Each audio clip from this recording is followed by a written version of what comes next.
కల్కి movie dialogues review భయ్య.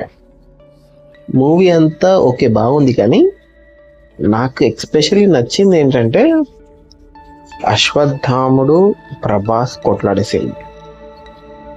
ప్రభాస్ కొడతాడు, అశ్వత్థామ తిరిగి కొడతాడు. అప్పుడు ప్రభాస్ ఒక డైలాగ్ వేస్తుంది, బుజ్జి గట్టి కొడుతుండే ఇంటికి వెళ్ళిపోతాం పద బుజ్జి అని. తర్వాత కాంప్లెక్స్ అని గుర్తొస్తుంది.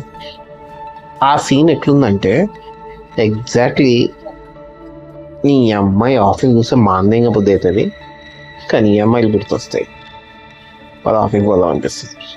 సో అది super scene, super dialogue and super comedy. ఆ సీన్ నాకు బాగా నచ్చింది. ఇంకోటి ఆలస్యమైంది ఆచార్యపుత్ర.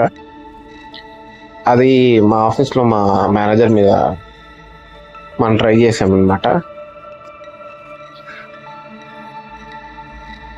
కానీ ఆలస్యమైంది రఘువీరన్ అంటే మోసుకొని రా అన్నాడు. ఈ డబ్బాయి కానీ మూవీ అయితే సూపర్. Go and watch.